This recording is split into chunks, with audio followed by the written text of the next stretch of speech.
தந்தை, மகன், தூய ஆவியானவர் நம்மை நிறைவாக ஆசீர்வதிப்பாராக. ஆமென். நண்பர்களே, நம்மை ஆசீர்வதிக்கிற கடவுள், அவரிடம் உங்கள் அனைவரையும் அன்போடு வரவேற்கிறேன். நண்பர்களே, அவர் நம்மை ஆசீர்வதித்துக் கொண்டே இருக்கிறார். அவரிடம் வருகிற பிள்ளைகள் அந்த ஆசீர்வாதத்தை உணரலாம், வாழலாம், வாழ்க்கையை தருகிறார் கடவுள். இறைவார்த்தை தர பாருங்க. யோவான் நற்செய்தி 5வது அதிகாரம் 26வது வார்த்தை, தந்தை நம் வாழ்வின் ஊற்றாய் இருப்பது போல. பழைய ஏற்பாட்டுல அவர்கள் துவண்டு போயிருக்கும் பொழுதெல்லாம் அப்பா வருகிறார், கடவுள் வருகிறார். அவர் அடிமை நிலையில் இருக்கிற பொழுது ஆண்டவரை பார்த்து, கடவுளை பார்த்து கூக்குரலிடும் பொழுது இந்த கடவுள் அவர்களை தேடி வருகிறார். எனவே இறைவார்த்தை சொல்லுகிறது, தந்தை தாம் வாழ்வின் ஊற்றாய் இருப்பது போல. அப்படியே புதிய ஏற்பாட்டுல மகனும் வாழ்வின் ஊற்றாய் இருக்குமாறு செய்துள்ளார். அதுதான் தந்தையினுடைய சித்தமாய்.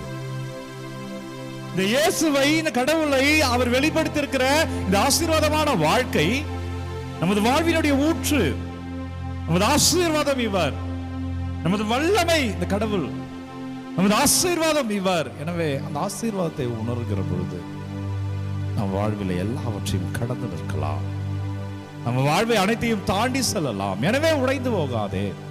குறிப்பா இந்த குழந்தைகளுக்கான நாள், வெள்ளிக்கிழமை குழந்தை இயேசுவினுடைய இரக்கம் பிள்ளைகளுக்கு சொல்லுகிறேன். பிள்ளைகளை துவண்டு போகாதீர்கள், தோல்விகளை கண்டு துவண்டு போகாதீர்கள், பயந்து ஒதுங்கி இருக்காதீர்கள். அப்படின்னா நீங்க பழைய ஏற்பாட்டை உயிர்த்து உணரணும். அந்த பழைய ஏற்பாட்டுக்கு உங்கள் உள்ளம் அதை நோக்கி பயணிக்கணும். ஏனென்றால் பழைய ஏற்பாட்டில் தான் அதை பார்க்க முடியும். அவர்கள் துவண்டு போயிருக்கிற பொழுதெல்லாம் ஆண்டவர்கள் தேடி வந்தார். உன்னை தேடி வர மாட்டாரா? உன்னை அவர் கைவிட்டுருவாரா? ஏன் சின்ன சின்ன தோல்விக்கு துவண்டு போகிறாய் எனக்கு பிரியமான மகனே, மகளே?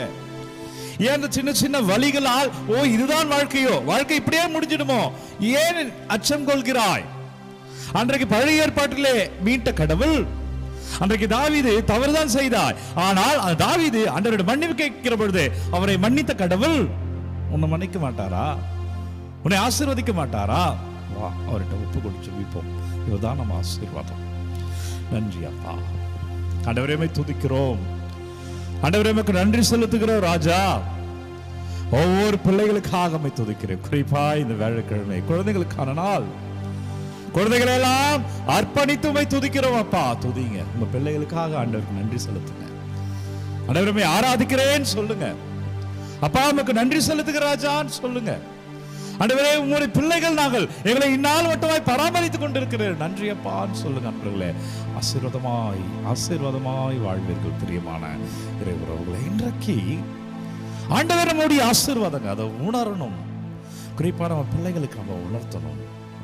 இன்றைக்கு நற்செய்தி பாருங்க. இன்றைக்கு நற்செய்தியில மார்க் நற்செய்தி 3வது அதிகாரம் 7-12 அதை வாசிச்சுட்டு கூட நீங்க வாங்க, அப்பதான் இந்த ஆராதனை புரியும். எப்பயுமே நான் நற்செய்தி சொல்லுகிற பொழுது அந்த நாளுக்குரிய நற்செய்தி தான் சொல்லுவேன்.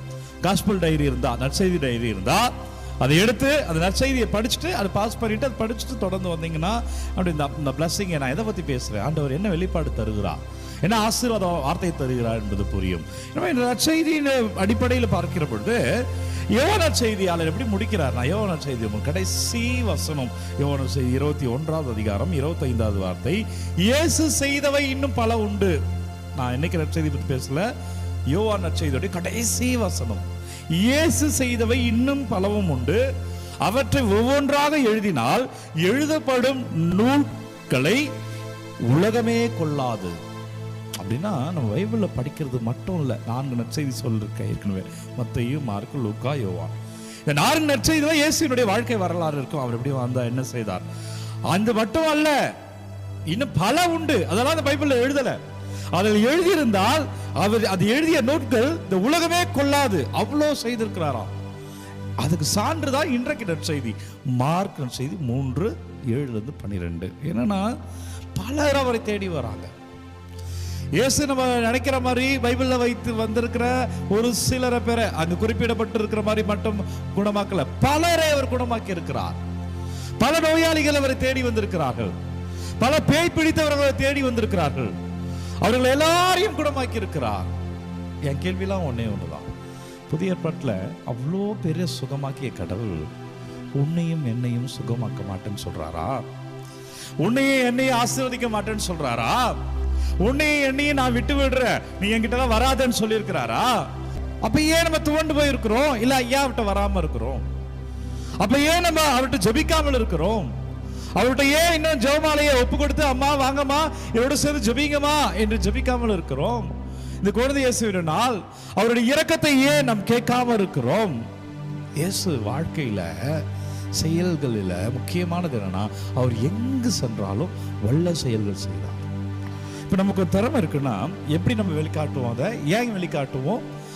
சில இடங்கள்ல நம்ம திறமையை நம்மள்கிட்ட இருக்குன்றதை காட்டுறதுக்காக, ஒரு விளம்பரத்துக்காக செய்வோம். எனக்கு இதெல்லாம் இருக்கு, என்கிட்ட ஒரு கார் இருக்கு, நான் நல்லா அப்படி பேசுவேன், நல்லா பாடுவேன், நான் கம்ப்யூட்டர்ல எனக்கு நிறைய விஷயங்கள் தெரியும், இன்னும் ஜாப்ல நான் பெரிய ஆளு, நம்மை பற்றி பெருமையா பேசுவதற்காக இயேசுவின் நற்செய்தியில வல்லமை வெளிப்படுத்தினார் சொல்லப்பட்டிருக்கு. ஆனா அவர் எதுக்காக வெளிப்படுத்தினார்னா, இந்த வாழ்வினுடைய உச்சத்தை இந்த மக்கள் அறிந்து கொள்ளணும்.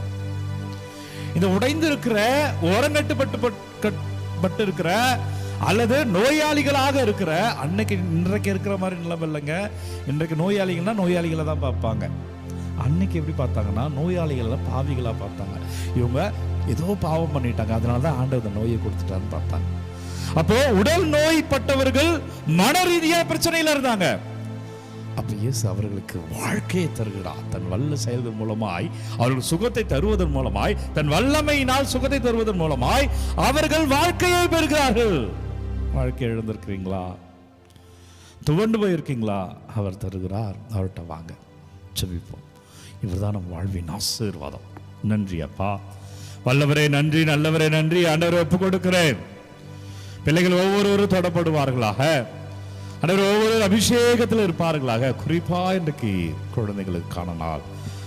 குழந்தைகளோட பெயர்கள் எல்லாம் கமெண்ட்ல அறிக்கையிடுங்க. ஒவ்வொரு பெயர்களையும் என்னோட பெயரெல்லாம் டைப் பண்ணி அனுப்புறாங்களோ அப்பா, ஒவ்வொரு பிள்ளைகளையும் ஒப்பு கொடுக்கிறேன்.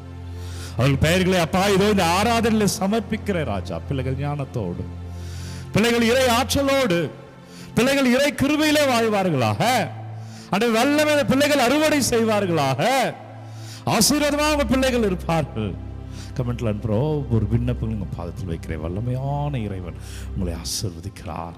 ஆண்டவர் இயேசு சாமியின் பெயரில் இன்றே என் மகளே, என் மகனே, அபிஷேகத்தை நீ காண்பாய், ஆசீர்வாதமாய் இருப்பார்.